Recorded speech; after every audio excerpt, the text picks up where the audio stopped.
سلام، حالتون چطوره؟ من سارا هستم از کانال سارامون. خیلی خوش اومدید.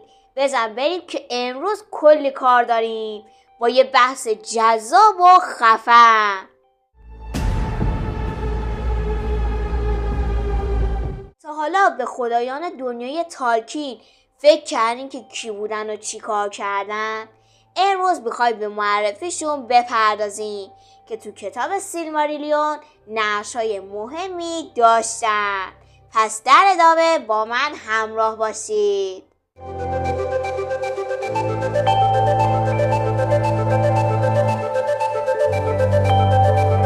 اولین خدای دنیای تالکین مانوه هستش که پادشاه والار و پادشاه آرداه.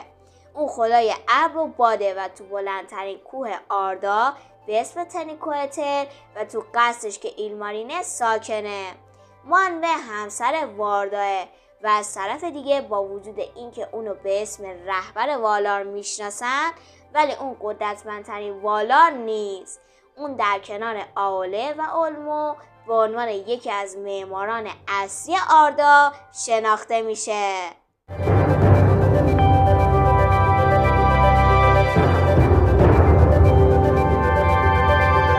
اولمو خدای آب هاست. اون دوست صمیمی مانوه بوده و دوستانه ترین رفتار رو با فرزندان ایلوواتار خدای اصلی دنیای تالکین داره.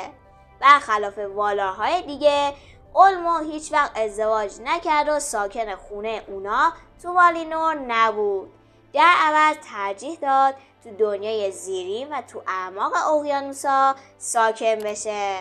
اولمو همیشه نسبت به ملکور بی‌اعتماد بود و ملکور یا مورگوت اولین ارباب تاریکی هم در عوض از اقیانوس‌ها وحشت داشت چون هرگز نتونسته بود اونا رو رام خودش بکنه.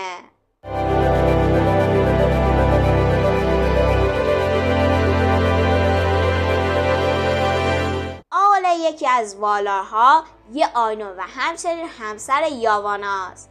آوله آهنگر تو زمان خلق آردا روی کوه‌ها ساخت مواد معدنی و شکل دادن قاره‌ها کار میکرد. تو بین والارها آوله بیشترین درگیری و تنش رو با ملکور داشت. آوله همونطور که تو ویدیو قبلی گفتم خالق دورفاست.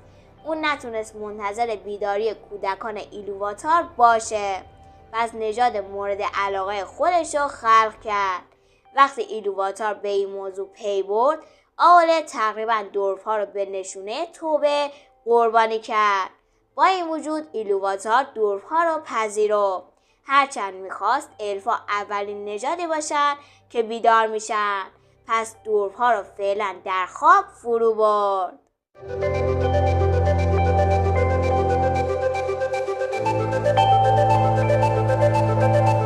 اورومه یه شکارچی و همسر واناست. اون آخرین نفر از والاراست که به والینور نقل مکان کرد. حتی تو همون زمانم اورومه همچنان به گشت و گذار تو سرزمین میانه ادامه داد و به شکار میپرداخت. برای همین سفرهای مداوم بود که اورومه اولین کسی که با الفا ملاقات کرد. پس از بیداری الفا اونا رو الدار نامید و الفا رو تا شهرشون همراهی کرد. اورومه تو جنگ علیه ملکور هم خودشو به عنوان یه مبارز تمام و کمال به اثبات رسوند.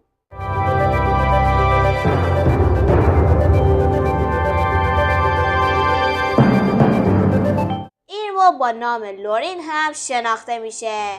اون نگهبان باغ‌های لورین و استاد رویاها و مکاشفه هاست. اون به میریل مادر فئانور خالق سه گوهر درخشان سیلماریل اجازه داد که بعد از تولد فرزندش تو باغ‌های اون استراحت کنه. زمانی که میریل درگذشت به تالارهای ماندوس رفت و تصمیم گرفت هرگز به سرزمین میانه برنگرده. لورین همچنین مسئولیت ایجاد شب و روز رو بر عهده داره. زمانی که بعد از نابودی درختان والینور آخرین میوه‌های اونا به عنوان خورشید و ماه تو آسمون قرار گرفتن، لورین و همسرش استه پیشنهاد دادن که نباید نور این دو همزمان توی مکان متحد بشن. درست همونطور که درختان طلایی و نقره‌ای توی مکان واقع شده بودند. پس واردا به پیشنهاد اون ترتیبی داد که خورشید و ماه حرکتی متناوب داشته باشند تا زمانی هم برای استراحت در اختیار ساکنان آردا قرار بگیره.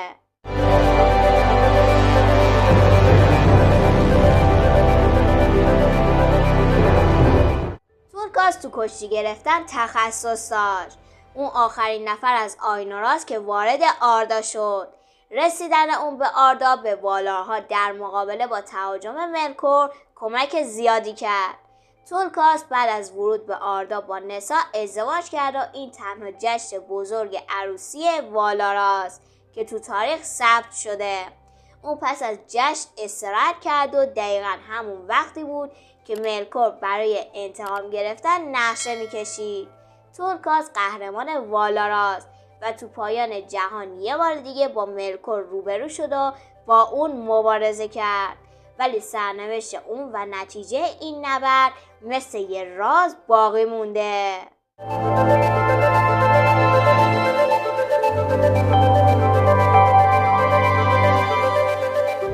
واردا ملکه والار و بانوی نور و روشناییه. اون ملکه ستارگانه و نور ایلوواتار رو حمل میکنه. این درخشندگی باعث میشه که کلمات از بیان زیبایی اون ناتوان باشن. خدمتکار واردا ایلمار رهبر مایاره که به آردا فرود اومد. واردا رو به اسم سیندارین هم میشناسن. اسم اون قدرت مبارزه با ارواح خبیث و شیطانی رو داره. زمانی که یاوانا و نینا میوه های طلایی و نقره‌ای رنگ دو درخت والینور رو گرفته و اونا رو به خورشید و ماه آردا تبدیل کردن، این واردا بود که برای اونا مسیری تو آسمون ایجاد کرد.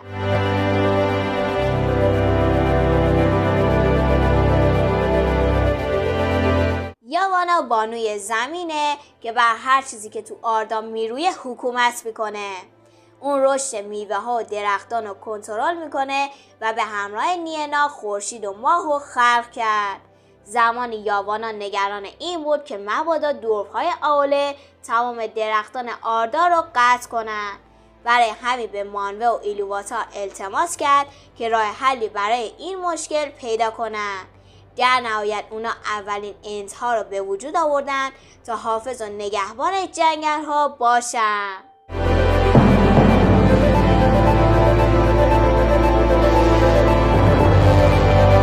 نینا خواهر ماندوس و ایرمه هستش که تو خونه ای تو نزدیکی تالار ماندوس تنها زندگی میکنه. اون به جای رفت و آمد به شهر والمار که به خاطر جشن و برگزاری مراسم‌های شاد هستش ترجیح میده تو تالار ماندوس بمونه و برای آرامش روح درگذشتگان دعا کنه.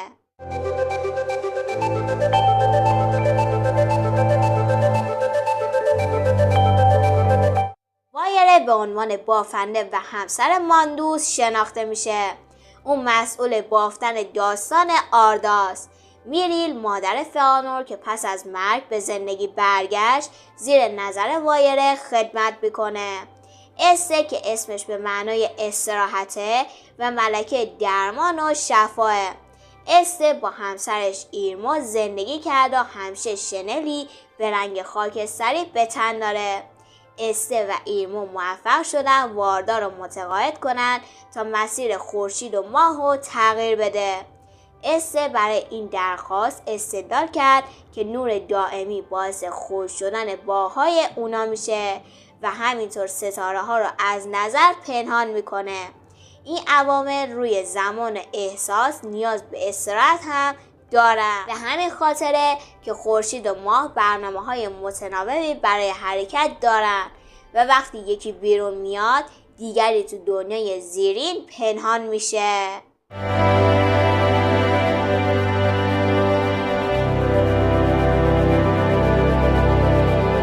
نسا رو به عنوان یه رقصنده ماهر و یه شکارچی سریع میشناسن.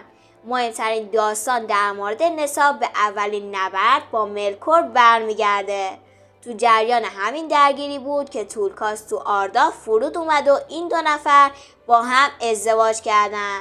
ازدواج نسا و تولکاس تنها ازدواج بین زوجهای والاره.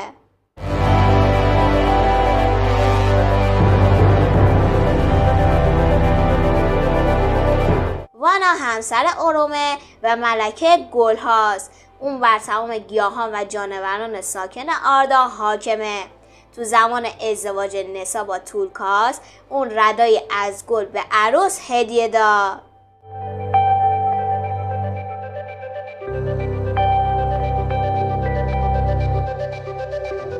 ملکور برادر مانوه و قدرتمندترین والاره. اون علیه ایلوواتار بلند شد و به آردا آسیب‌های زیادی زد. بعدش به سرزمین میانه فرار کرد و از مرز والار خارج شد.